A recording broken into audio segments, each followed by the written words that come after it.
semua. Selamat siang buat kita semua. Sebelumnya mari kita doa dulu ya, untuk kita sama-sama bisa merenungkan firman Tuhan. Tuhan, terima kasih oleh karena anugerah-Mu. Kami boleh ada Tuhan, dan kalau saat ini ada waktu bagi kami untuk mendengarkan firman Tuhan, kami percaya Roh Kudus Tuhan yang ada di dalam kami, yang akan membimbing kami, yang akan mengajarkan kepada kami kebenaran yang boleh hidup di dalam kehidupan kami, sehingga ketika kami mendengarkan firman Kristus, ada semangat di dalam diri kami, ada kekuatan di tengah-tengah kami sedang menghadapi Tuhan, pandemi di Indonesia ini, pengharapan kami hanya tertuju kepada Tuhan Yesus yang sudah mengasihi kami dan yang sudah memberkati kehidupan kami. Terima kasih, kami siap mendengarkan firman-Mu. Dalam nama Tuhan Yesus kami berdoa. Amin. Oke, sebelumnya saya mengucapkan terima kasih untuk Susan ya, yang sudah memimpin kita di dalam persekutuan doa kita di siang hari ini. Juga untuk semua rekan-rekan yang sudah bisa join bersama di siang hari ini. Dan terkhusus kesempatan yang diberikan kepada saya untuk kita sama-sama belajar merenungkan firman Tuhan. Ya, tema yang disampaikan kepada saya untuk sama-sama kita renungkan adalah bagaimana komunitas yang saling membangun dan rindu belajar firman Tuhan. Tentu ini menjadi harapan kita khususnya karena hari ini kita ada peneguhan ya kepengurusan yang baru. Selamat sebelumnya saya ucapkan untuk kita yang sudah ya ambil bagian di dalam pelayanan ini. Kita tentu mempunyai satu harapan ke depan ya. Artinya komunitas yang sedang kita jalani persekutuan ini tentu sebagai tempat kita saling membangun dan rindu untuk belajar firman Tuhan. Boleh selanjutnya di kepengurusan yang ini ya, boleh slide yang berikutnya next. Di kepengurusan yang baru ini, saya percaya ketika kita nanti, yang berikutnya lagi, akan menjalani ya, kalau saya tidak salah ini 2021 sampai 2024. Dan yang menjadi harapan kita adalah kita memiliki satu komunitas yang saling membangun dan komunitas yang rindu untuk belajar firman Tuhan. Tentu yang akan menjadi perenungan kita adalah komunitas seperti apa yang di dalamnya ini kita bisa saling membangun. Ini akan menjadi pertanyaan kita, khususnya di tengah-tengah pandemi sekarang. Artinya pertemuan kita hanya bisa kita lakukan mungkin secara virtual, tetapi sebenarnya ini lebih banyak menjangkau. Kemudian yang jadi pertanyaan atau perenungan kita juga komunitas yang bagaimana yang membuat kita rindu untuk terus belajar firman Tuhan.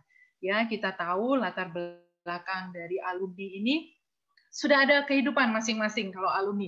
Ya, kalau dulu waktu kita masih kuliah, kita di dalam PMKT kita satu tempat ya, artinya di kampus. Kemudian tujuan kita adalah supaya kita lulus ya, kita belajar dengan giat, kita juga di dalam persekutuan supaya bisa bertumbuh secara rohani gitu ya.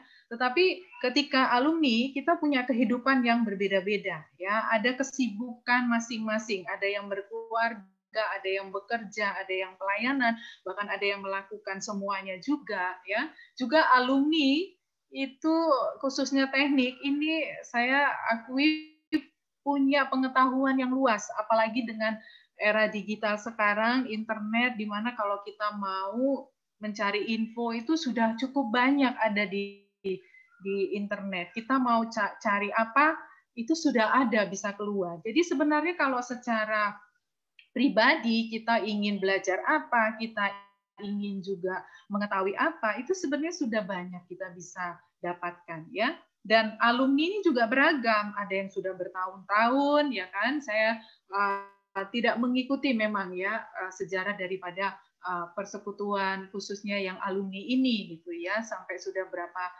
kali ada pergantian pengurus gitu.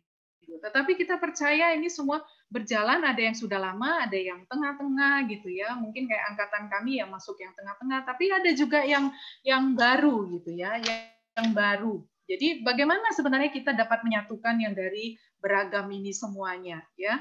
Tentu tidak mudah, apalagi kemarin waktu saya tahu ini kira-kira ada sekitar berapa angkatan gitu. Ini tentu akan satu hal yang menjadi satu pemikiran kita. Nah, kalau pendekatan kita untuk komunitas ini ya, kita coba itu dari segi ilmu teknik yang kita pelajari ya selama ini yang ada di kuliah, saya pikir ini juga akan sedikit kerepotan untuk semua bisa join karena kita juga ada berapa yang namanya jurusan ya, kita satu fakultas tapi jurusan banyak.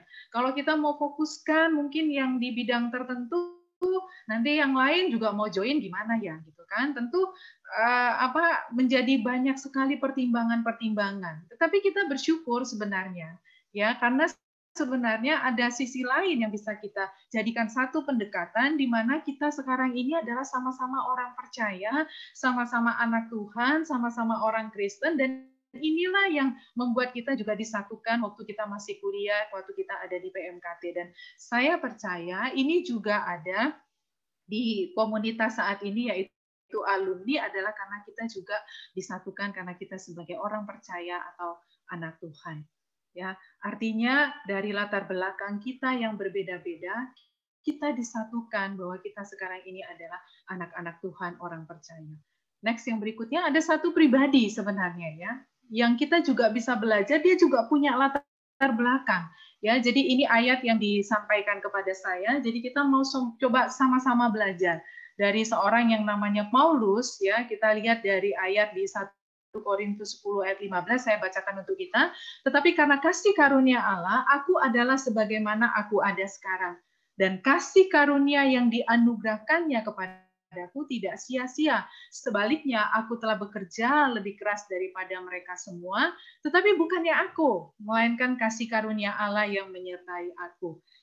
Ini kalau kita lihat seorang Paulus, siapa kita di sini yang tidak kenal Paulus, walaupun mungkin kita tidak mengikuti secara detail ya bagaimana latar belakang dia, tapi dari ayat ini kita bisa mengetahui bahwa dia adalah seorang penganiaya jemaat. Kalau kita baca di ayat sebelumnya, di ayat 9, dikatakan di sana, karena aku adalah yang paling hina dari semua rasul, bahkan tidak layak disebut rasul sebab aku telah menganiaya jemaat Allah.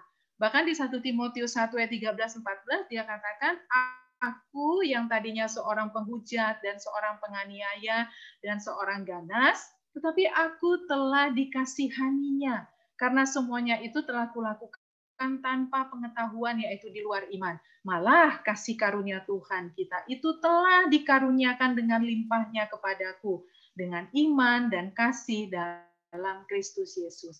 Jadi kalau kita lihat dari latar belakang Paulus ini, rasanya nggak mungkin ya kalau pemikiran kita dia itu bisa dipakai menjadi seorang rasul yang akan memberitakan Injil Kristus, yang akan memberitakan firman Tuhan.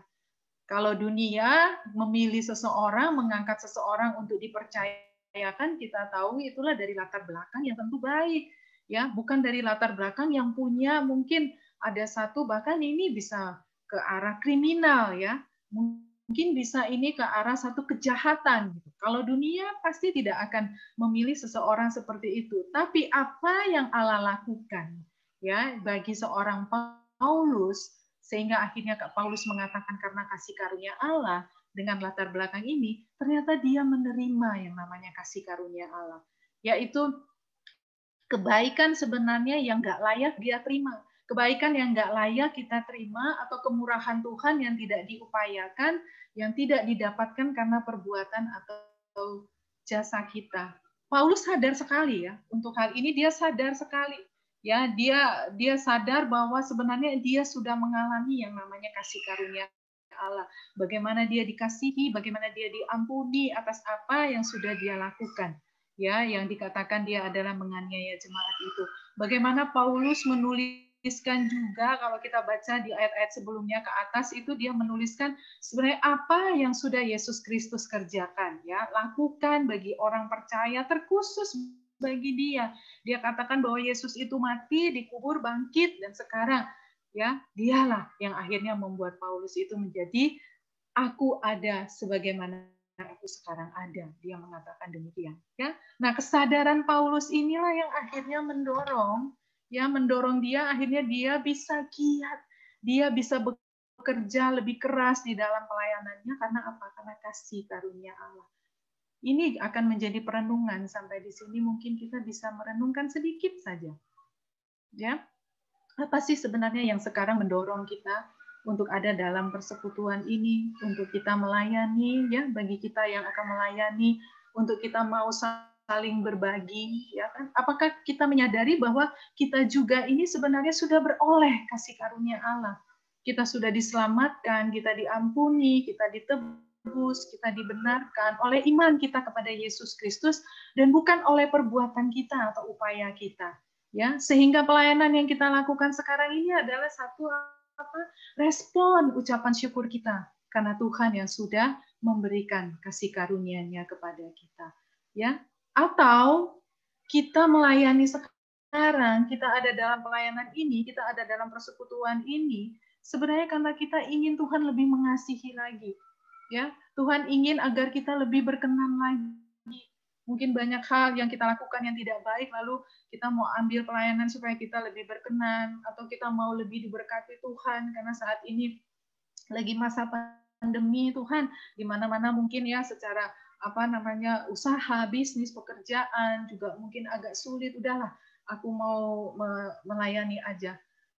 Ya, supaya aku akan diberkati oleh Tuhan. Atau mungkin ada dorongan-dorongan lain di dalam diri kita yang mendorong kita untuk akhirnya kita mau ada di dalam persekutuan ini.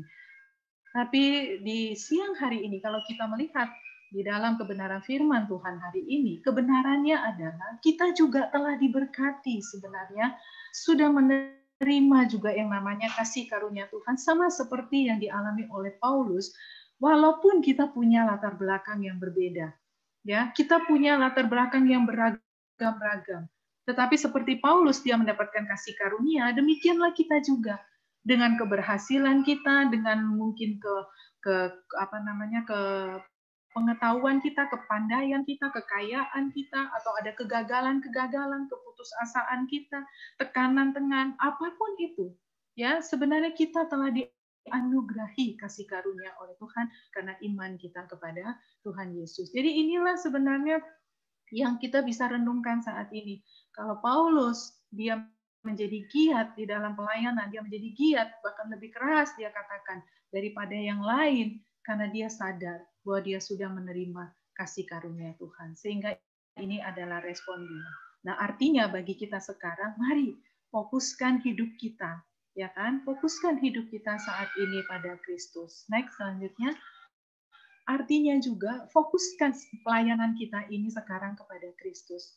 Ya, kalau Paulus mendasarkan itu karena kasih karunia Allah, maka kita bisa melihat itu dalam pribadi Yesus. Karena sebelumnya Paulus banyak menceritakan bagaimana Yesus bekerja di dalam kehidupannya. Jadi ini yang akan menjadi satu hal yang mendorong kita. Mari kita fokuskan pelayanan kita kepada Kristus karena kasih karunia yang ada pada kita. Yohanes 1 ayat 17 seperti yang tertulis di sana dikatakan, sebab hukum Taurat diberikan oleh Musa, tetapi kasih karunia dan kebenaran datang oleh Yesus Kristus. Dari sini kita bisa melihat sebenarnya, ya, kalau kita berbicara tentang kasih karunia, apa yang dialami oleh Paulus dan sebenarnya itu juga dialami oleh kita, ini adalah berbicara tentang satu pribadi, yaitu Yesus Kristus. Kata datang di sana, datang oleh itu berarti menunjukkan seseorang. Dan di sana berbicara tentang Yesus Kristus. Dan ini dibandingkan dengan hukum Taurat, itu diberikan oleh Musa. Berarti itu diberikan oleh seseorang. Tetapi kasih karunia itu datang oleh Yesus Kristus. Artinya, jika kita mendasari pelayanan kita sekarang di dalam kasih karunia, ya, itu sama saja sebenarnya kita mendasarinya pada Yesus Kristus. Karena kasih karunia ini bukan berbicara tentang pengajaran, bukan berbicara tentang doktrin, atau mungkin banyak hal yang orang pahami selama ini. Ya, ini adalah tentang Yesus Kristus dan apa yang sudah Dia kerjakan. Ya, khususnya di kayu salib ketika Dia berkata tetelestai, sudah selesai. Jadi ini adalah berbicara tentang satu pribadi, yaitu Yesus Kristus. Bahkan Paulus di suratnya yang lain, dia juga mengatakan, karena tidak ada seorang pun yang dapat meletakkan dasar lain daripada dasar yang telah diletakkan, yaitu Yesus Kristus. Di 1 Korintus 3 ayat 11. Kemudian di ayat 12-nya dikatakan, entahkah orang membangun di atas dasar itu dengan emas, dengan perak, dengan batu permata, kayu, rumput kering, atau jerami. Ini artinya termasuk semua aspek kehidupan kita. Sebenarnya dasar kita adalah Kristus. Setiap orang percaya memiliki dasar yang sama. Saya dan semua rekan-rekan di sini yang join bersama-sama, kita adalah orang percaya, dasar kita adalah Yesus Kristus. Namun bagaimana kita membangun di atas dasar ini, inilah yang akan menjadi pilihan kita. Tapi banyak orang ya meletakkan dasar itu pada kekuatan sendiri, ya, pada pengetahuannya, kemudian kepada kekayaan. Ada juga yang di dalam pelayanan ya meletakkan dasarnya bahwa ketika aku sudah seperti ini, ya kan, disinilah aku bisa artinya mendapatkan perkenanan atau dikasihi oleh Tuhan. Jadi meletakkannya itu atas apa yang dia sudah kerjakan, ya. Dan kalau diletakkan pada hal-hal seperti ini yang terjadi, kalau kita bisa melakukannya, kita akan menjadi sombong. Atau kita juga bisa berpura-pura seolah-olah kita melakukan, seolah-olah kita juga sudah mengerjakan hal yang baik. Kita seperti orang yang munafik, ya. Atau kita frustasi, ya kan? Kita frustasi dengan apa yang kita jalani sekarang, dengan pelayanan, dengan yang sebagainya. Karena apa? Kita tahu dasarnya kita adalah Tuhan Yesus Kristus, tapi kita nggak sadar. Dan kita meletakkan dasar itu di hal yang lain. Ya.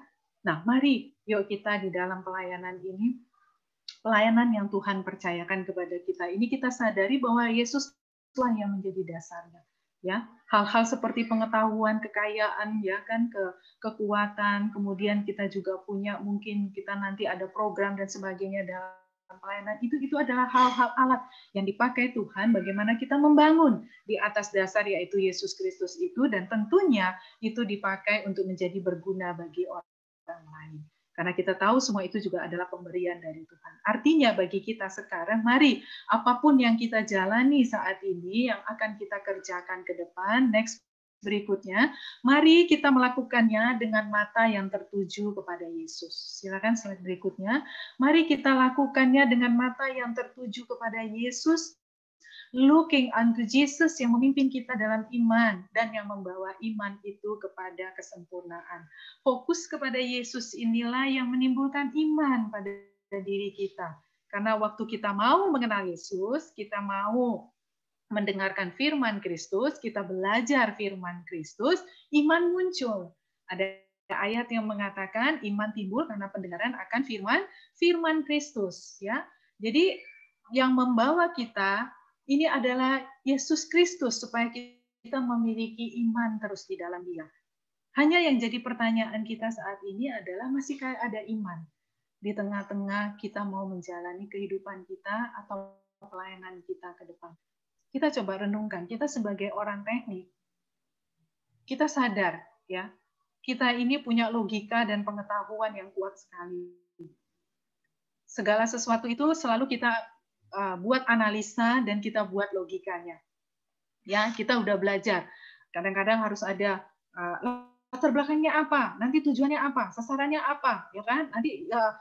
Nanti yang kita lakukan apa, ya maksudnya pelaksanaannya bagaimana, nanti evaluasinya gimana. Semua rasanya itu kita bisa analisa. Kalau itu masuk di logika kita, maka kita akan mau melakukannya. Cuma yang jadi perenungan kita hari ini adakah iman ya di tengah-tengah kita saat ini, khususnya nanti di dalam pelayanan kita ke depan. Ataukah iman itu hanya muncul ketika kita sedang mengumpulkan sesuatu yang besar kalau menurut kita. Entah itu mungkin mencari pekerjaan, entah itu mungkin untuk kesembuhan, ya. Ada banyak orang sekarang mengalami tekanan dari segi kesehatan dan sebagainya karena di masa pandemi, atau yang juga lagi mencari teman hidup dan sebagainya. Padahal di dalam Yesus sebenarnya, di dalam seluruh kehidupan kita, Dia itu memimpin kita, ya. Dia memimpin kita. Sedikit kesaksian ya yang saya alami di tengah-tengah keluarga kami ini kiranya dapat menolong kita bahwa iman itu bekerja di dalam setiap sisi kehidupan kita. Ada orang mungkin menganggap itu hanya kebetulan gitu. Tapi inilah yang mestinya kita jalan jalani juga ke depan.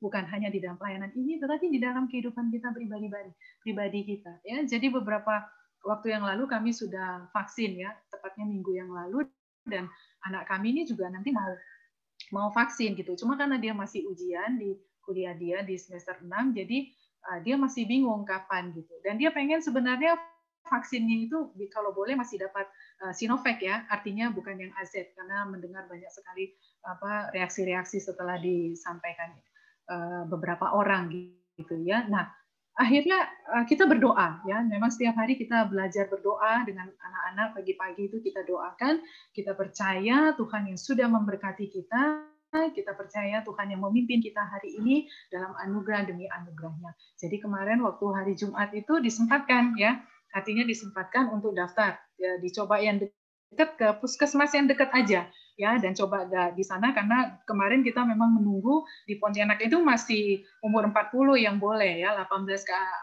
itu ke atas itu belum gitu. Tapi kemarin ternyata sudah diberlakukan, diizinkan gitu ya. Cuma yang di bawah itu memang belum.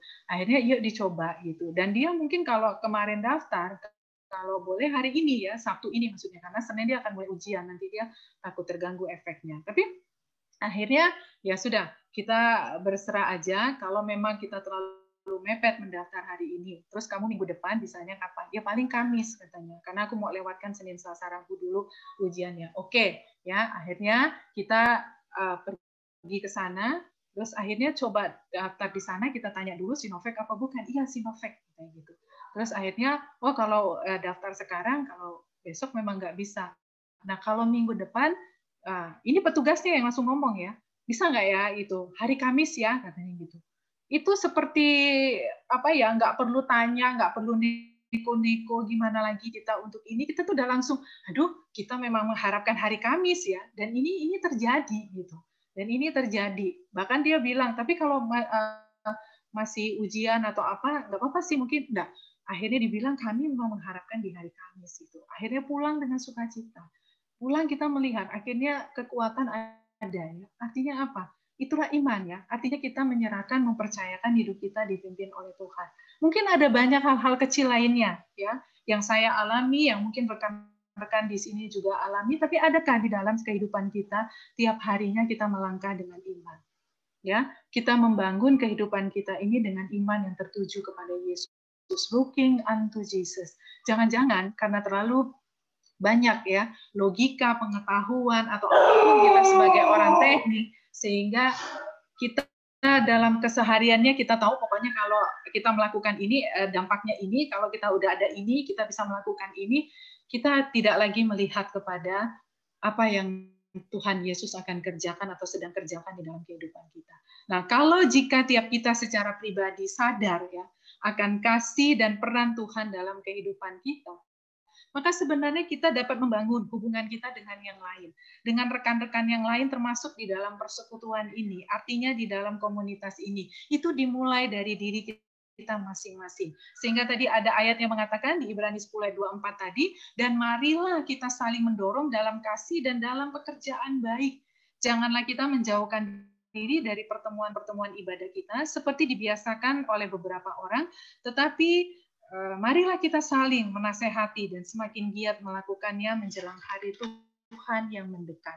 Artinya kalau kita didorong di dalam kasih, artinya sebenarnya komunitas ini mari saling membangun, artinya kita saling mendorong untuk melihat kepada Kristus, untuk mengalami namanya kasih Kristus, untuk bisa saling berbagi tentang Kristus di dalam persekutuan ini.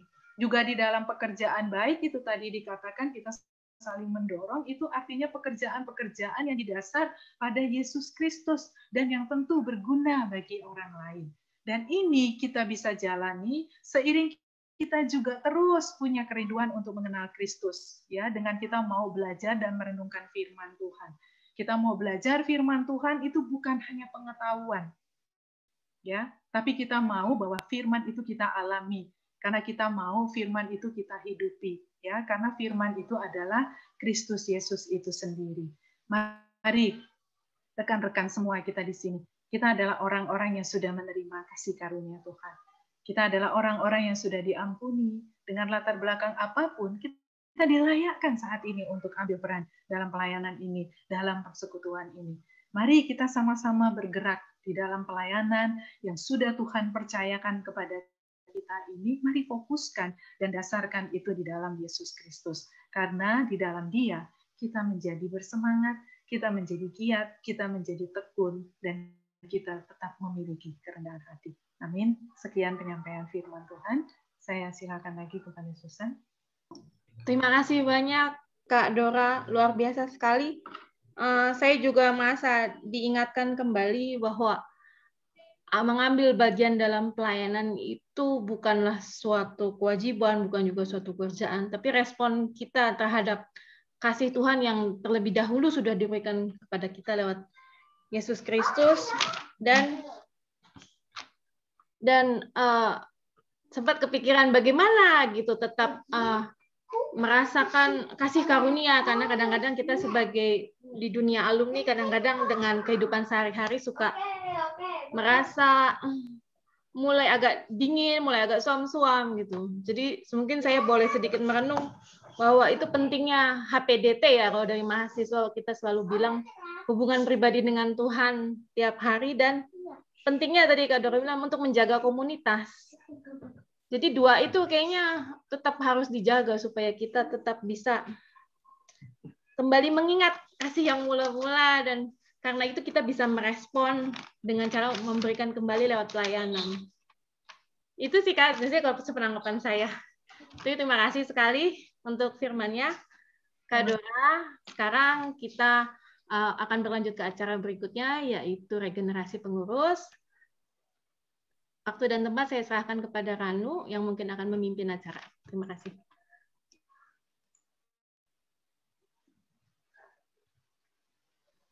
Oke, teman-teman, selamat siang, sore. Terima kasih.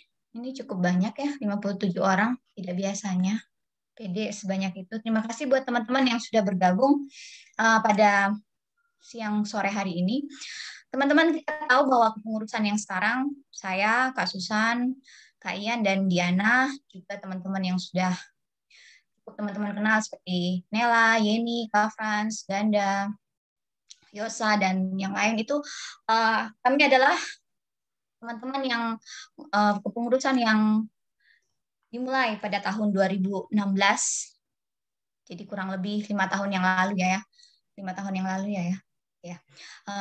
2016 yang lalu, dan kurang lebih seperti inilah orang-orang yang ada di sejak tahun 2016 yang lalu menjalankan kepengurusan ini. Dan tiba saatnya teman-teman, tongkat regenerasi itu harus dilanjutkan kepada generasi berikutnya, kepada teman-teman berikutnya, seperti itu ya.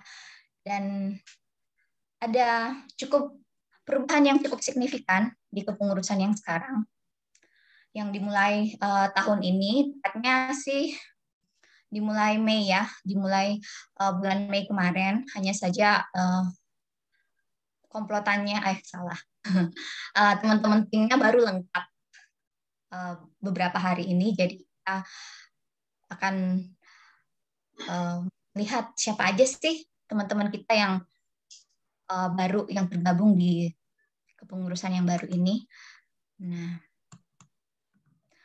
di Badan Pengurus Harian ada Kak Frans sebagai ketua, wakil ketuanya Yosa, sekretaris Nela, bendahara Ganda, dan wakil bendaharanya Yeni. Di Komisi Pembinaan Kelompok Besar yang dulunya di zaman saya KPKB namanya, sekarang berubah jadi dulu namanya KPAB, Komisi Persekutuan Alumni Baru, sekarang jadi KPKB, Komisi Pembinaan Kelompok Besar. Di sana dipimpin oleh Ibu Cantik, Ibu Fitrik di Nugroho, Titin, dan teman-teman yang bergabung di sana ada Jane, ada Kristalina, ada Kadita, ada William Teja. Wow, ini almost teman-teman baru. Dan ini teman-teman kita masih punya tim yang kosong. Silahkan mungkin dari teman-teman yang hadir hari ini bisa segera menghubungi BPH, Kak Frans, Yosa, Nela, Ganda, atau Yeni untuk bergabung. Lalu kemudian kita punya sebuah komisi baru, Komisi Pembinaan Kelompok Kecil atau Komisi KKB, yang dipimpin oleh Bapak kita, Pak Cesar, dan di dalamnya ada Kisha, ada Bang Koko, ada Kak Dora, dan ada Roria. Dan kita punya tim juga di bawah Komisi Pembinaan Kelompok Kecil ini yang masih kosong. Silahkan teman-teman, di sana ada tim alumni baru, alumni media, senior, Pak Sutri, dan tim kurikulum. Mungkin ada teman-teman yang ingin atau terbeban untuk terlibat, silahkan. Dan di komisi sosial, kita ada Inggit sebagai pemimpin komisi tersebut. Lalu anggotanya ada Adolftina, ada Liliana, dan ada Chandra. Ini wajah-wajah baru ya. Kalau buat saya ini wajah-wajah baru, meskipun sudah pernah ketemu. Lalu di komisi multimedia dan data, pemimpinnya ada Alam, dan anggota komisinya ada Edo Widi, ada Ines, ada Preti, ada Jeneri, dan masih ada tempat kosong teman-teman. Mungkin ada yang terbeban, dan juga di dalam komisi tersebut ada tim publikasi dan juga tim website. Nah, mungkin teman-teman nih yang punya talent buat poster, buat brosur, leaflet, or whatever, juga mungkin punya talent untuk coding, untuk desain UX gitu, interface sebuah website ya. Masih kosong teman-teman, silahkan jika teman-teman terlibat. Dan ini komisi baru juga, komisi pemerhati, dipimpin oleh Denny. Anggotanya ada Eksa, ada Indra, dan ada Maria. Ya, teman-teman, di sini juga ada tim yang masih kosong. Ada tim kunjungan virtual, ada tim pemerhati angkatan, dan tim konseling. Mungkin kakak-kakak, teman-teman, adik-adik yang terbeban, silahkan mengisi tempat-tempat kosong tersebut. Dan kita punya beberapa tim, di mana tim ini mereka langsung berhubungan dengan BPH, ketua, wakil ketua, sekretaris, bendahara, dan wakil bendahara. Di dalamnya ada tim Dana atau G100K, ada Rio, ada Edi, ada tim Gria PMKT, ada Krisna, dan tim Litbang yang masih kosong, juga tim Humas dan tim support yang masih kosong. Jadi mungkin teman-teman untuk tempat-tempat yang kosong seperti ini bisa segera menghubungi BPH, Kak Frans, Yosa, Nela, Ganda, atau Yeni, mungkin ada terbeban untuk mengisi pos-pos kosong tersebut. Oke, selanjutnya saya serahkan kepada Mas Pandira atau Mas Gun ini, silakan. Thank you Ranu. Selamat siang semuanya. Shalom. Ketika saya dihubungi Frans untuk rencana peneguhan pengurus baru ini, katanya saya diminta untuk ngasih renungan singkat lebih dulu. Saya tanya sama Frans apa enggak double, karena Dora kan sudah ngasih renungan singkat, bukan sudah renungan lagi. Kata Frans ya kasihlah Kak, ya udah saya siapin yang singkat-singkat saja. Tapi ternyata yang disampaikan Dora dan yang saya sampaikan ini rasanya kok ya pas, karena Dora tadi berbicara mengenai dasar dari sebuah pelayanan.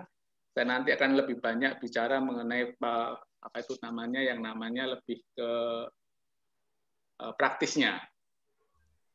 Ketika saya diminta untuk sharing mengenai ini, tiba-tiba kemudian saya teringat akan kisah runtuhnya tembok Yeriko, dan saya rasa ini cocok untuk kepengurusan yang akan datang ini. Karena itu saya ingin mengajak kita semua untuk siang ini untuk merenungkan sedikit sebentar lagi. Moga-moga nggak bosen ya dengerin firman Tuhan lagi. Apa itu namanya? Bentar ya, bentar, gimana nih ya? Ya, oke. Mari kita berdoa lebih dulu. Kan berdoa Tuhan di tengah-tengah situasi yang tidak enak ini, kan berdoa supaya Allah sendiri terus berbicara pada kami, supaya apa yang kami dengar pada siang ini Tuhan boleh menjadi kekuatan buat kami Tuhan. Berbicaralah Tuhan, kami siap untuk mendengar dalam nama Tuhan Yesus. Amin. Saudara-saudara sekalian, di awal PPKM darurat ini, di tengah situasi yang sangat tidak enak kali ini, pada hari ini kita akan mengalihkan tongkat kepengurusan yayasan kepada pengurus yang baru. Saya pertama kali harus berterima kasih kepada Ranu dan tim yang selama 5 tahun terakhir ini sudah menjadi pengurus yayasan. Terima kasih, khususnya juga saya secara khusus mau thank you sama Bianda, sama Ian. Katanya sudah 10 tahun jadi bendahara, bahkan masih kita todong untuk rekeningnya masih dipakai dulu. Thank you Ian, sudah setia. Juga thank you buat Frans dan tim juga yang mau meneruskan beban pelayanan ini. Tadi saya sudah bilang, saya teringat akan kisah runtuhnya tembok Yeriko. Kenapa?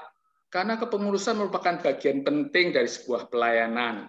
Karena merekalah yang mengarahkan, mereka yang mengerjakan, dan mereka membawa arah pelayanan ini dengan benar. Apa sih cerita mengenai tembok Yeriko ini? Yosua 6 ayat 12-16 dan 20 berkata seperti ini. Keesokan harinya Yosua bangun pagi-pagi lalu para imam mengangkat tabut Tuhan. Maka berjalanlah juga ketujuh imam yang membawa sangkakala tanduk domba itu di depan tabut Tuhan. Sambil berjalan mereka meniup sangkakala, sedangkan orang-orang bersenjata berjalan di depan mereka dan barisan penutup mengikut tabut Tuhan. Sementara sangkakala terus-menerus ditiup. Demikianlah pada hari kedua mereka mengelilingi kota itu sekali saja, lalu pulang ke tempat perkemahan. Dan begitulah dilakukan mereka 6 hari lamanya, tetapi pada hari yang ketujuh mereka bangun pagi-pagi, ketika fajar menyingsing dan mengelilingi kota 7 kali dengan cara yang sama. Hanya pada hari itu mereka mengelilingi kota itu 7 kali. Lalu pada ketujuh kalinya ketika para imam meniup sangkakala, berkatalah Yosua kepada bangsa itu, bersoraklah sebab Tuhan telah menyerahkan kota ini kepadamu. Lalu bersoraklah bangsa itu sedang sangkakala ditiup. Segera sudah bangsa itu mendengar bunyi sangkakala, bersoraklah mereka dengan sorak yang nyaring. Maka runtuhlah tembok itu, lalu mereka memanjat masuk ke dalam kota, masing-masing langsung ke depan, dan merebut kota itu. Bagi kepengurus-pengurus yang lama maupun yang baru, kedudukan mereka itu kayak Yosua, kayak para imam, kayak para prajurit bersenjata yang di dalam kisah penaklukan Yeriko. Merekalah yang mengarahkan, mengerjakan, membawa arah pelayanan ini. Di tangan mereka, di tangan Yosua dan yang lainnya itu, ya nasib bangsa Israel terletak. Apakah mereka bisa masuk ke tanah Kanaan untuk seterusnya atau tidak? Seperti juga di tangan para penguruslah, pelayanan yayasannya kan bisa terus maju atau malah mandek nantinya. Di dalam kita melayani Tuhan ada 2 jenis yang cukup ekstrim. Yang pertama yang dibilang apa adanya. Kita melayani apa adanya atau istilah kerennya sebisanya kita. Tapi sebetulnya ini lebih bermakna asal-asalan. Asal ada waktu, asal lagi nggak sibuk, asal mau, lagi mau. Ya pokoknya suka-suka kita lah. Kalau lagi mau, kita semangatnya luar biasa. Kalau lagi malas atau lagi bosen, ogah-ogahan. Bagian kedua adalah yang ada apanya. Kita berusaha melayani dengan sekuat tenaga, up to the limit. Kita pingin serba perfect, serba sempurna. Pokoknya di zamanku ini harus yang terbaik. Harus diingat dengan pencapaian-pencapaiannya. Akibatnya, kita ini sering jadi burnout atau hangus. Atau kecewa ketika hasilnya tidak sesuai dengan harapan kita, atau teman-teman kita tidak bisa mengikuti kita. Dua-dua jenis pelayanan ini tentu tidak tepat. Kenapa? Kalau apa adanya tadi, karena kita ini harus sadar bahwa kita ini melayani Tuhan yang Maha Tinggi. Sehingga seharusnya lah kita melayani Dia dengan sepenuh hati dan bukan asal-asalan. Tidak mau-maunya kita. Sebaliknya, yang ada apanya juga tidak tepat. Kenapa? Karena seharusnya bukan kita yang menjadi fokus, bukan kita yang ditinggikan atau dipermuliakan, tetapi Tuhan. Bukan kita yang dilihat, tetapi Dia. So, di dalam melayani, saya bilang ada 3P.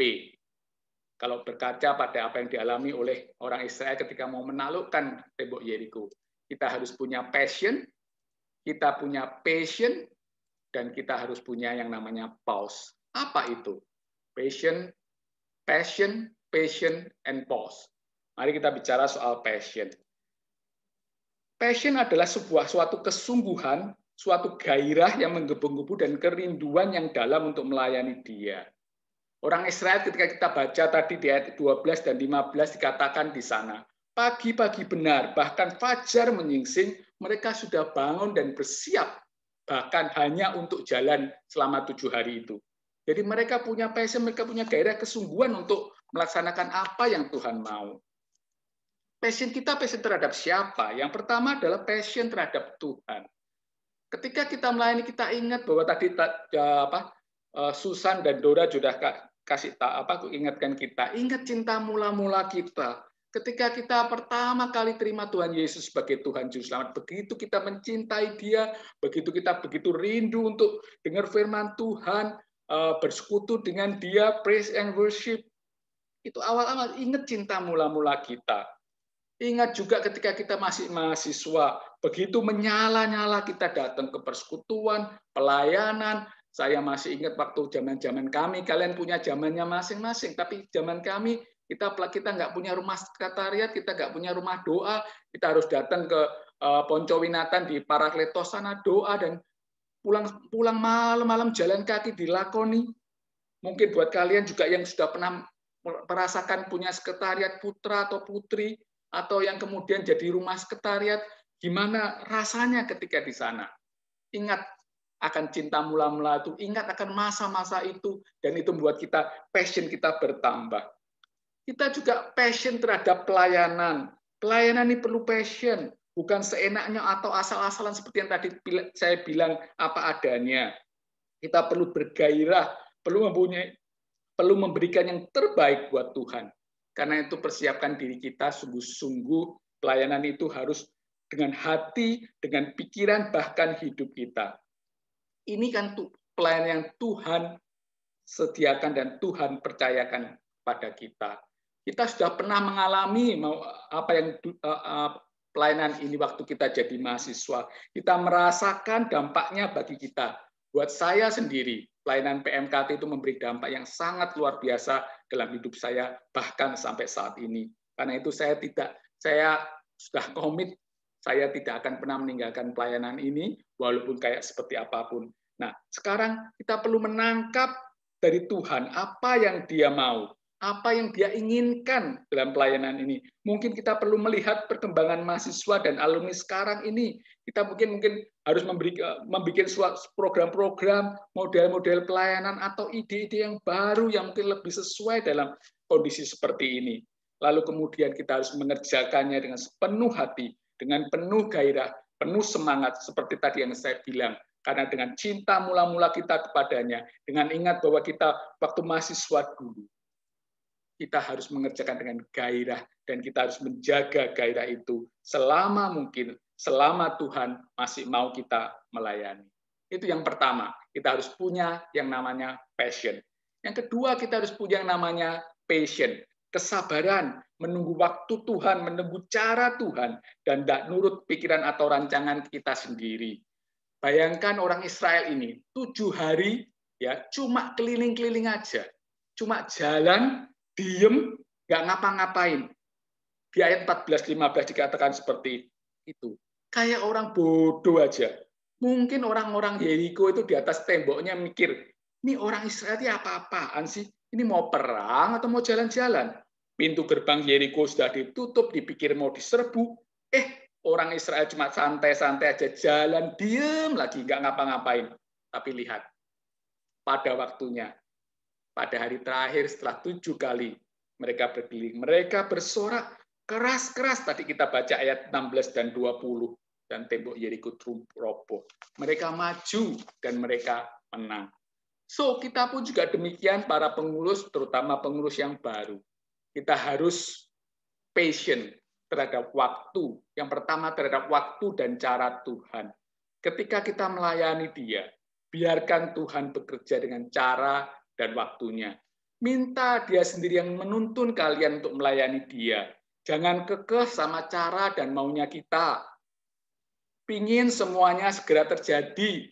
Pingin semuanya segera sesempurna mungkin. Biarkan sekali lagi Allah yang menuntun dan bekerja. Karena toh ini kan pelayanannya, bukan pelayanan kita. Kalau perlu, biarkan dia merubah total kapanpun juga. Model pelayanannya, cara kita melayani, ide-ide baru yang Tuhan tanamkan, termasuk karena COVID ini.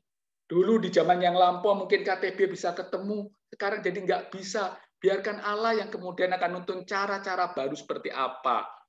Saya setiap kali membawakan renungan, termasuk saat ini.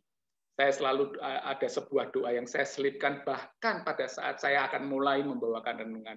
Saya bilang begini, walaupun saya sudah siapkan renungan itu, saya akan bilang sama Tuhan, Tuhan, tunjukkan apa yang kau ingin kau sampaikan kepada jemaatmu, pada umatmu. Apa yang saya siapkan, saya taruh kepadamu. Kalau kau mau berubah Tuhan, bahkan 100% berubah sama sekali, saya siap. Pernah kemudian berubah? Yes, pernah. Bahkan ketika saya lagi kadang ada di mimbar, tiba-tiba Tuhan kasih sesuatu yang baru yang merubah apa yang saya ingin sampaikan. Karena itu kita harus patient, kita harus sabar, kita harus dengar-dengaran sama Tuhan terhadap waktunya Dia, terhadap caranya Dia. Ya, ini yang tadi saya bilang. Patient juga berarti sabar terhadap teman sepelayanan. Kita ini terdiri dari banyak orang. Mungkin kita sifatnya adalah orang yang ingin bergerak secepat mungkin, sebaik mungkin. Kita ingin sesempurna mungkin. Atau kita mungkin orang yang maunya nih go with the flow aja. Apapun sifat itu, kita harus sadar bahwa pelayanan ini adalah pelayanan tim, bukan kita sendiri. Dan kita punya teman atau saudara sepelayanan yang lain. Dan setiap orang punya sifat dan talenta yang berbeda. Mereka punya caranya masing-masing. Mereka punya cara dan waktu geraknya sendiri. Karena itu hargai dan sabar terhadap masing-masing anggota pelayanan kita. Jangan terlalu memaksa menurut cara dan waktu kita. Ya tentu saja kalau sudah ada deadline-nya nggak berarti terus kemudian harus sabar. Tapi maksud saya adalah kita perlu melihat setiap orang itu berbeda, tidak selalu sama dengan kita. Saya memberikan nama passion ini sebuah nama lain. Persevere, tahan uji, tidak gampang menyerah, tidak gampang patah semangat, bahkan tidak gampang kehilangan passion yang tadi saya bilang di yang pertama tadi. Sama seperti orang-orang Israel yang selama berhari-hari menghadapi tembok Yeriko hanya dengan diam saja. Mereka persevere, mereka tahan uji, tidak gampang menyerah, bahkan ketika dilihat bahwa tembok itu tidak segera rubuh, bahkan ketika mungkin diejek oleh orang-orang yang namanya orang-orang Yeriko itu. Itu yang ketiga. Yang kedua, yang ketiga saya sebut P yang ketiga adalah pause. Pause adalah waktu-waktu kita untuk menarik diri ke belakang, untuk diem lagi dan tidak bergerak dulu. Kita melakukan yang namanya retreat, namanya solitude, sendirian, stop. Lihat yang dilakukan oleh orang Israel. Selama 6 hari, mereka itu cuma keliling 1 kali, dan selama waktu itu diem, dan ayat Alkitab dikatakan setelah itu mereka kembali ke perkemahannya. Mereka diem dan kembali ke perkemahan. Bahkan ketika mereka mengitari tembok Yeriko setiap hari, termasuk hari yang ke-7 selama 7 kali, mereka juga diem. Ayat 15 bilang gitu. Itulah yang saya bilang pause. Mereka perlu yang namanya stop, mereka perlu namanya step back, dan mereka perlu yang namanya retreat, menyendiri bersama dengan Tuhan. Mereka perlu waktu-waktu di mana mereka tidak begitu sibuknya, begitu banyak aktivitasnya, tadi yang dibilang sama Susan, berdua, waktu pribadi bersama Tuhan. Mereka perlu waktu itu. Mereka perlu menyendiri bersama Tuhan, memuji Dia, merenungkan firman-Nya dan janjinya, dan kemudian memikirkan apa yang Tuhan mau untuk langkah-langkah selanjutnya. Dan waktu-waktu untuk pause ini adalah waktu yang sangat krusial, waktu yang sangat penting dan perlu dalam pelayanan. Secara pribadi, kita perlu menyiapkan waktu untuk sendirian sama Tuhan. Jangan terus-menerus pelayanan sama, juga jangan terus-menerus kerja atau bisnis usaha, karena kita perlu waktu bersama dengan Tuhan secara pribadi. Kita perlu saat teduh, kita perlu doa, kita perlu praise and worship, kita perlu dengerin firman Tuhan. Dan hari-hari ini Tuhan ajar saya, di tengah-tengah begitu galaunya karena urusan COVID yang begitu banyak ini, Tuhan mengajar saya melalui buku-buku yang saya baca. Ini ada 4 buku yang sudah dan sedang saya baca dan sedang saya lakukan. Satu buku dari Philip Yancey mengenai doa, bisakah membuat perubahan. Kemudian dari Ruth Haley Barton, Invitation to Retreat. Kemudian ada 2 buku, ini bukunya dan ini adalah devotionalnya. Emotionally Healthy Spirituality.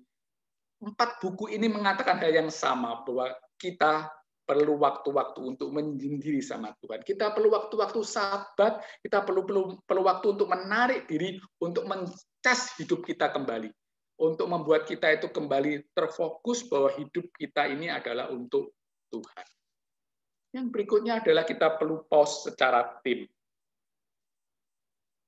Kalau tadi kita hanya menyendiri bersama Tuhan, pause secara tim ini artinya kita juga perlu retreat bersama, kita perlu bersekutu bersama, kemudian menyatukan hati, membicarakan apa yang perlu dilakukan ke depan.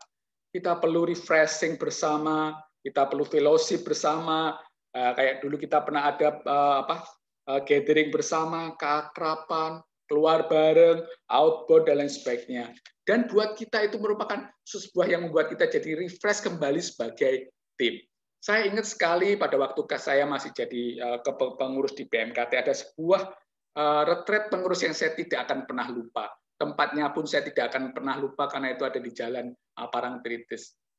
Ketika itu kita pada satu malam, kita kemudian diminta untuk mengevaluasi masing-masing teman kita, dan semua orang di dalam, banyak sekali yang saya terima dari teman-teman sepelayanan saya bilang bahwa saya ini kalau ngomong nyelekit, kalau orang Jawa bilang tajam katanya. Saya itu nggak sadar, tapi kemudian gara-gara retreat itu, saya kemudian minta Tuhan untuk mengubah, dan saya berusaha untuk mengubah diri saya supaya saya ngomongnya tidak tajam lagi dan tidak senyelekit dulu lagi. Nah, retreat-retreat seperti ini perlu dilakukan supaya kita bisa step back bersama-sama, kita bisa pause bersama-sama, dan ketika kita selesai, kita akan bisa menjalankan pelayanan kita bersama-sama dengan lebih berenergi lagi. So, dengan melakukan 3 hal itu, saya rasa pelayanan kita ke depan ini akan lebih efektif, dan saya akan menutup dengan sebuah puisi yang saya dapat dari buku yang saya baca tadi. Judulnya adalah Fire, api. Ini poemnya, puisinya, silakan dibaca. Isinya kira-kira seperti ini. Untuk menyalakan sebuah api unggun terus-menerus, itu dibutuhkan 3 hal. Yang pertama adalah kita butuh apinya sendiri, yang kedua kita butuh kayunya, dan yang ketiga di antara kayu-kayu itu kita perlu space between the logs, kita perlu oksigen di antara itu. Kalau tidak ada 3 ini, maka api tidak akan menyala terus-menerus. Kita perlu fire, kita perlu apinya. Itu yang tadi saya bilang, kita perlu passion-nya. Kita perlu yang namanya kayu-kayu yang ditata. Itu adalah passion-nya. Tapi kita juga perlu pause. Itu ada ruang-ruang di antara log itu, di antara kayu-kayu itu.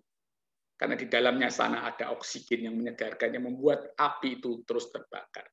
Dan itu yang kita perlukan untuk kepengurusan yang akan datang, untuk pelayanan akan datang. Kita perlu yang namanya passion, kita yang perlu namanya passion, dan kita yang perlu yang namanya pause.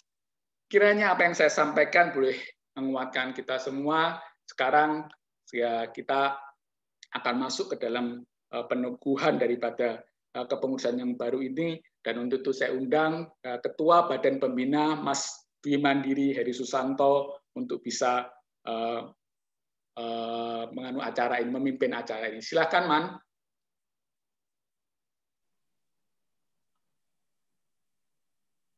Oke, selamat siang, Salam.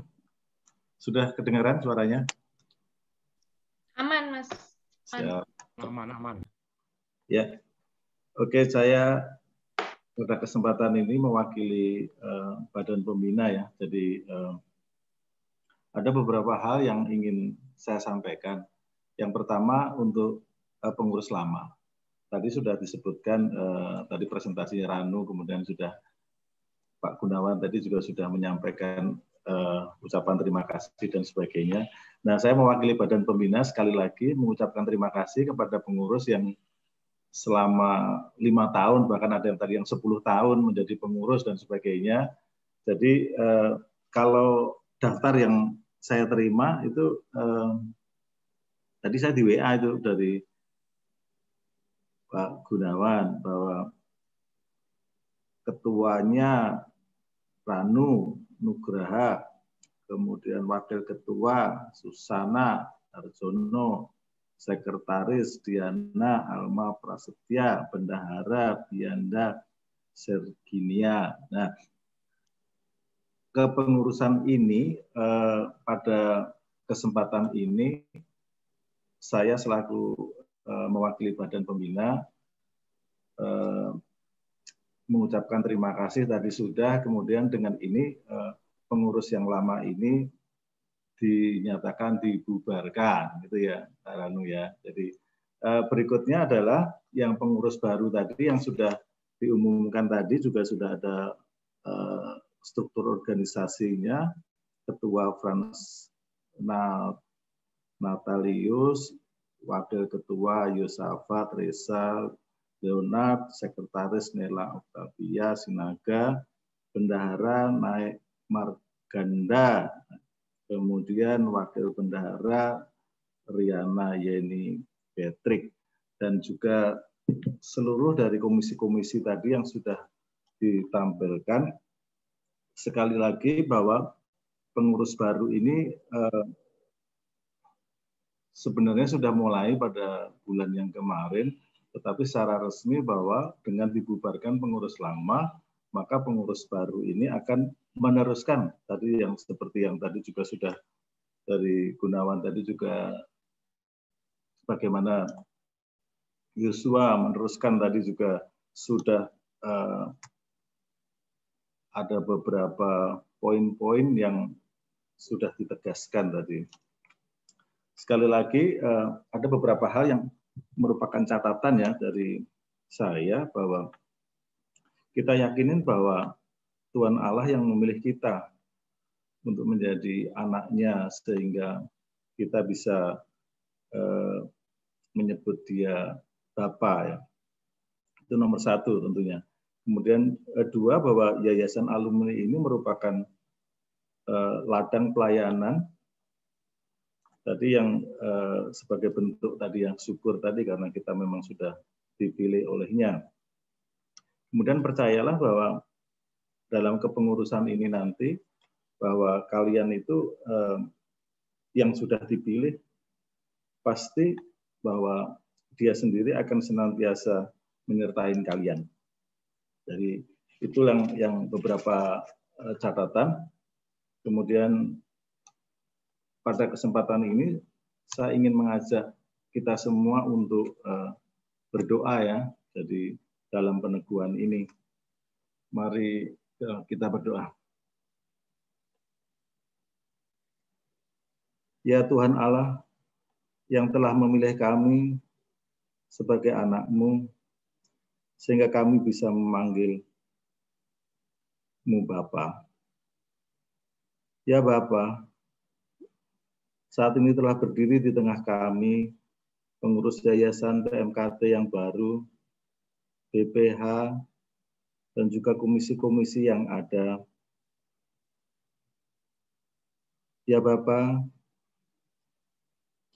Engkau tidak berkarya seorang diri, tapi Engkau juga mencari, memanggil, dan melengkapi dengan kuasa-Mu, sehingga anak-anak-Mu ini bisa menjadi saluran berkat bagi sesama dan dapat melaksanakan program-program yang sudah ditentukan, yang pada akhirnya hanya untuk memuliakan nama-Mu.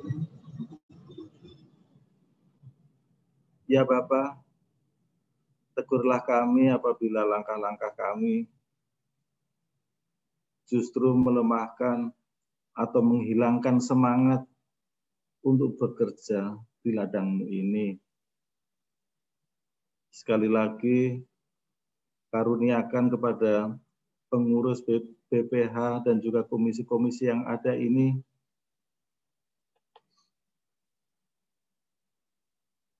berilah kepada kami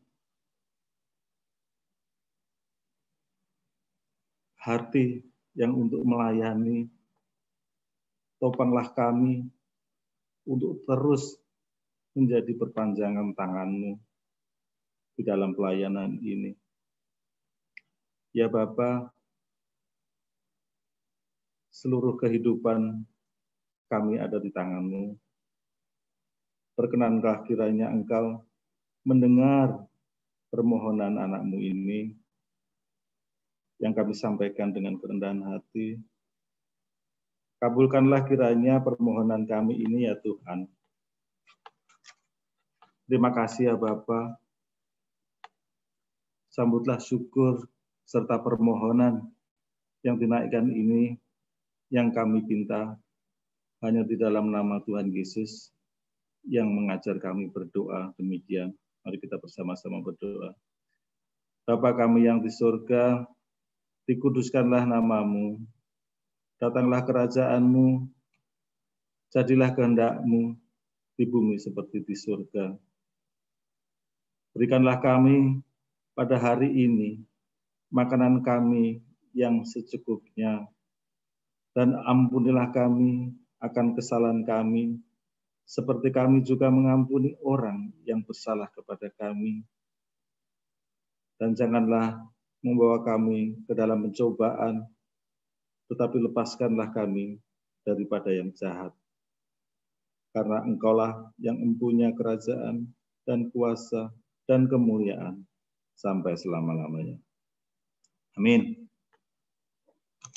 Demikian Pak Gunawan, saya mewakili Dewan Pembina. Selanjutnya kembalikan lagi kepada pembawa acara.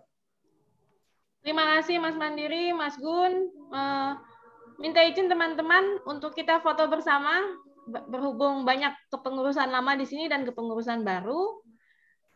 Mohon teman-teman bisa membuka kamera, saya akan ambil foto sebentar. Bukan kamera yang dibuka, aku nggak punya kamera. Dibuka, ayo. Dibantu mungkin Alam juga atau yang lain kalau mau foto bersama, mari kita. Saya ada tiga halaman ya, luar biasa. Saya foto halaman pertama dulu teman-teman. 1, 2, 3. Bentar, saya langsung kirim.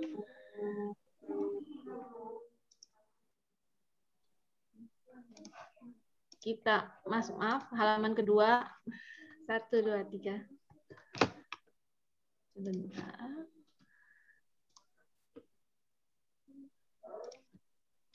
Halaman berikutnya, halaman terakhir. 1, 2, 3.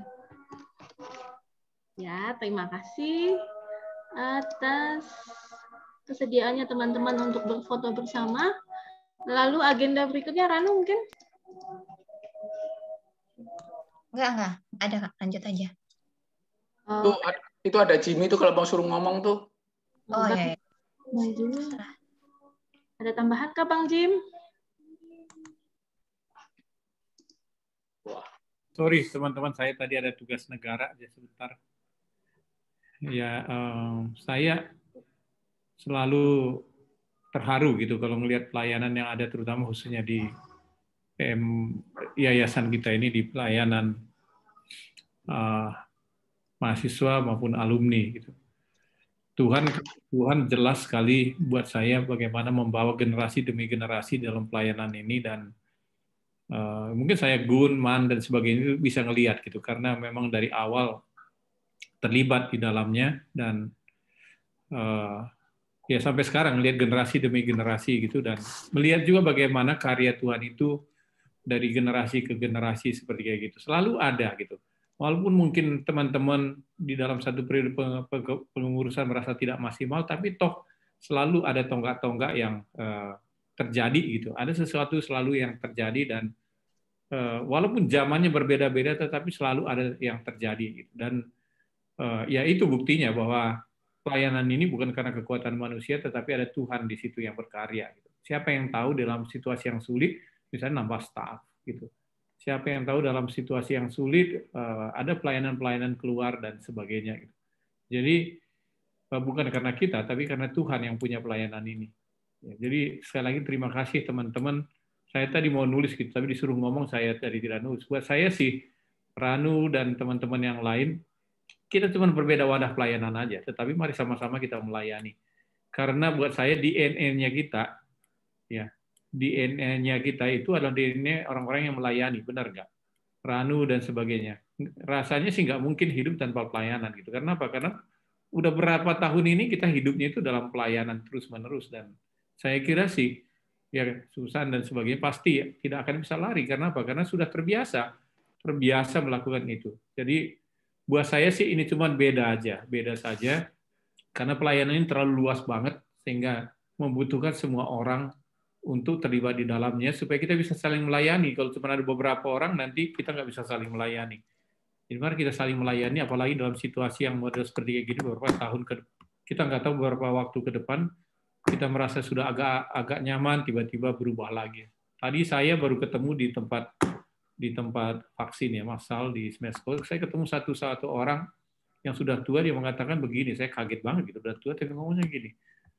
Tuhan itu orang kaya gitu, kelihatannya dia punya perusahaan, tapi dia ngomongnya gini, Tuhan itu karena saya ngomong gitu ke dia, dan dia berkata, Tuhan ini saat ini sedang menguji manusia, dia bilang. Maksudnya bagaimana Pak? Iya, saat ini kita nggak bisa mengandalkan apapun juga. Apa yang kita punyai itu tidak ada artinya, dan Tuhan ingin kita tahu itu.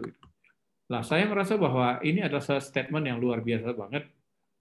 Ketika kita tidak bisa lagi mengandalkan apapun yang kita punya saat ini, kita butuh teman gitu, butuh teman pelayanan yang saling mendorong kita. Karena apa? Karena itu sesuatu yang mahal pada saat ini, teman yang bisa berbagi saat kita merasa sendiri dan sebagainya. Ya.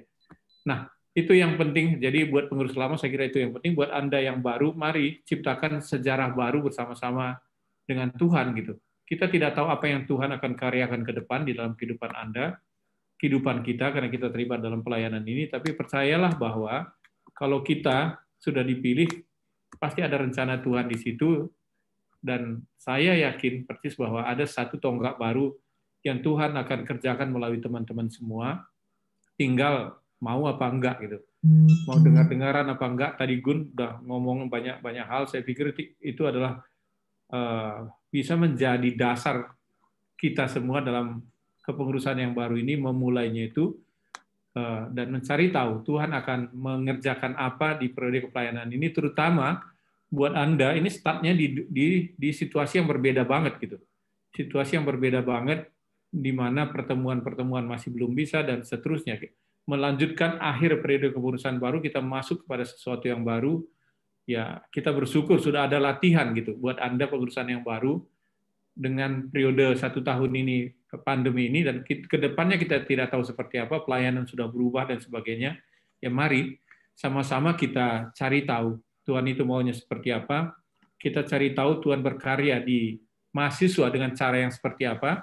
Kita tidak tahu nanti Tuhan berkarya di dunia alumni seperti apa, tetapi yakinilah kerjaan Tuhan tidak akan pernah terhalang dengan pandemi ini. Kerjaan Tuhan tidak akan pernah terhalang dengan keterbatasan kita. Pasti ada sesuatu yang bisa digunakan untuk membawa kita semua gitu. Orang-orang yang kita layani juga itu untuk mengerti ya, panggilan Tuhan di dalam kehidupan masing-masing. Saya kira gitu teman-teman, sekali lagi ya. Thank you Ranu dan kawan-kawan, dan mari kita sama-sama bekerja untuk kepengurusan yang baru. Thank you. Tuhan memberkati kita semua. Terima kasih banyak Bang Jimmy atas tambahannya. Apakah ada pengumuman, Ranu? Ada Kak.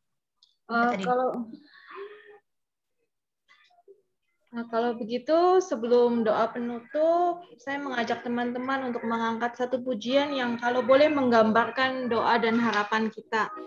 bagi teman-teman yang terlibat, untuk kita semua, karena sesungguhnya kita tahu bahwa kita semua ini dalam suatu bentuk pelayanan, dalam bentuk apapun. Ada yang terlibat resmi, ataupun ada yang tidak resmi, tapi sebenarnya kita semua terlibat dalam pelayanan terhadap Tuhan. Dengan segala kelebihan dan talenta kita, dengan segala kekurangan dan kelemahan, hanya Tuhan yang sungguh-sungguh mengenal kita. Mari kita hanya berserah dan berharap kepadanya, supaya rancangan Tuhan bisa jadi sampai akhir hidup kita.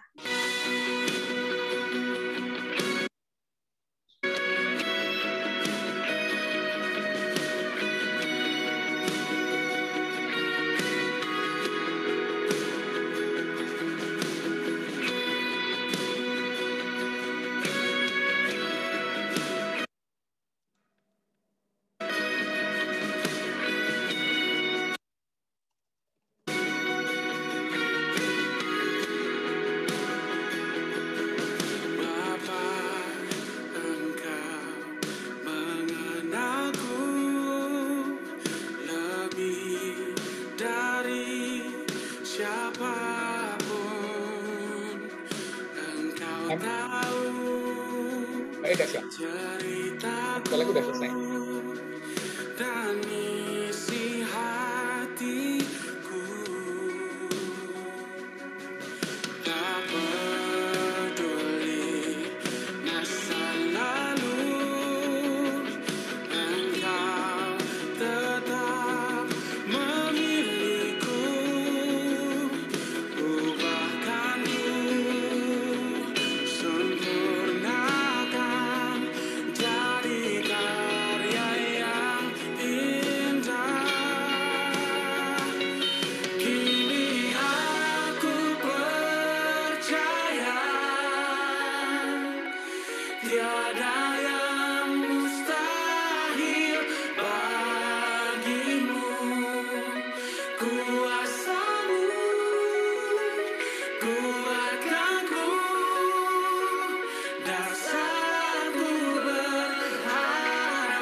Doa penutup, saya minta Kak Ling ya, Kak Ling, untuk bantu menutup. Ada usulan tuh pengurus baru suruh ngomong. Oh iya, Frans? Ada Frans? Halo, Han? halo, Kak Susan, bisa dengar nggak? Bisa. Sepatah, Franz, mungkin sebelum kita doa penutup. Oke, iya, mengucap syukur atas pelayanan ya Tuhan berikan kepada kita semua, dan ini juga pelayanan punya Tuhan. Iya, kami sebagai pengurus baru tentunya mohon dukungan dari semua kakak-kakak alumni. Pastinya apa ini 3D ya, itu dari doa, daya, dan juga dana nih. Kembali kita bahwa pelayanan ini milik Tuhan, kita hanya sebagai pelayan. Terima kasih untuk semua kakak-kakak alumni. Terima kasih, Franz. Itu aja ya. Ya, mungkin untuk Kak Ling, waktu dan tempat dipersilakan. Mari kita mengucap syukur di dalam doa. Segala puji, syukur, dan hormat kami naikkan kepada Tuhan yang empunya pelayanan ini. Kami sungguh boleh melihat bagaimana anugerah-Mu besar sungguh tercurah dalam kehidupan kami di setiap tahun, di setiap generasi dan generasi. Kami melihat sungguh Tuhan, bahwa kehadiran-Mu sungguh nyata, dan kuasa-Mu terus bekerja, dan kami boleh mengalaminya. Terima kasih kami boleh diizinkan bagaimana Tuhan terus sungguh bekerja dalam kehidupan kami. Baik di masa-masa mahasiswa, sampai pada titik kami juga sebagai alumni pun juga Tuhan, kami sungguh bersyukur dan berterima kasih. Ada satu momen yang luar biasa yang menjadikan kami terus untuk bisa berpijak dan melompat lagi lebih jauh lagi untuk pekerjaan dan karya Tuhan. Terima kasih Tuhan untuk momen dan persekutuan kami dan komunitas ini. Biarlah Tuhan terus pegang tangan kami kuat-kuat. Tuhan, kami sungguh bersyukur kiranya melalui pelayanan dan juga persekutuan kami ini boleh sungguh-sungguh diberkati oleh Tuhan, di mana kami boleh taat sebagai hamba-hamba-Mu, tapi kami juga sebagai taat karena kami sebagai rekan sekerja Kristus. Tuhan, kami sungguh bersyukur siang hari ini kami boleh melihat Tuhan terus berkarya. Tapi juga Tuhan, kami pada saat ini juga Tuhan, karya-Mu juga terus akan nyata. Lewat pergumulan-pergumulan kami Tuhan. Lewat hal-hal yang terjadi dalam kehidupan kami secara pribadi, orang-orang terdekat yang kami kasihi, keluarga kami Tuhan. Itu membuat kami menyadari bahwa kami sangat terbatas. Untuk itulah kami saat ini berdoa Tuhan. Untuk orang-orang dan teman-teman kami, keluarga kami yang sedang mengalami sakit pada saat ini. Tapi kami sungguh bersyukur kalau kami boleh mendengar anaknya Mas Mandiri, ulah sudah negatif hasilnya, kami sungguh boleh memuji nama Tuhan. Kami terus berdoa supaya kiranya pemulihan yang datangnya dari Tuhan boleh menaungi keluarga Mas Mandiri bersama juga dengan istri yang sekarang sedang isolasi mandiri. Tetapi kami bersyukur juga Tuhan untuk perjalanan ini kami percayakan penuh kepada kuasa Tuhan supaya Tuhan juga tutup bungkus dan di dalam masa-masa isolasi ini untuk karena kembalinya dari perjalanan biarlah tangan Tuhan juga terus boleh menyertai keluarga ini dan keluarga ini sungguh boleh mengalami kasih karunia Tuhan. Kami juga membawa doa kami juga Tuhan yang sedang mengalami kelemahan tubuh sakit buat keluarga Mas Sudi Arianto, buat keluarga Mas Bambang, kemudian keluarga Kak Nova dan juga keluarga Liwaren. Kemudian juga kepada saudara kami Sheila Pandiangan, saudara kami Ismi, dan kekasih kami juga Katria juga yang sedang berduka karena suaminya dipanggil Tuhan, dan hamba-Mu ini juga sedang berjuang juga Tuhan untuk kesembuhannya. Kami sekali lagi bersama-sama dengan saudara-saudara kami sepenanggungan ini boleh menopang di dalam doa. Kiranya juga Tuhan segala usaha yang dikerjakan pada saat ini boleh menjadi tangan dan alat Tuhan sendiri Tuhan boleh menjamah, Tuhan juga boleh memberikan kesembuhan di masa-masa istirahat pada saat ini. Mereka boleh terus berpengharapan kepada Tuhan.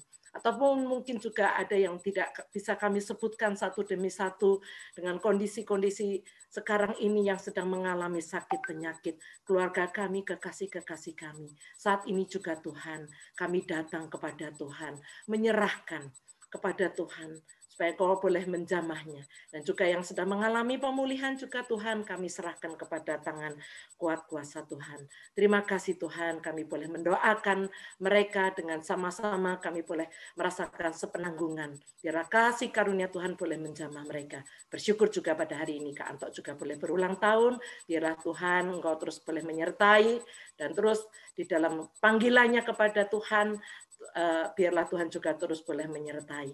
Terima kasih Tuhan, kami boleh menutup persekutuan kami ini dengan rasa syukur dan terima kasih. Dan kami yakin Tuhan terus tetap memegang kami erat-erat dan kuat-kuat. Baik untuk seluruh pengurus yang baru, yayasan, persekutuan, baik yang alumni, ataupun juga pelayanan di mahasiswa. Terima kasih Tuhan, Engkau satukan kami, Engkau ikatkan kami dengan kuasa Roh Kudus. Terima kasih Tuhan, kami akan undur dengan penuh sukacita dan syukur. Dan kami membawa ini untuk kami boleh bagikan. Untuk kami terus bisa menjadi berkat. Hanya di dalam nama Tuhan kami, Yesus Kristus, kami mengucap syukur. Dan kami menutup persekutuan kami ini di dalam nama-Mu. Amin.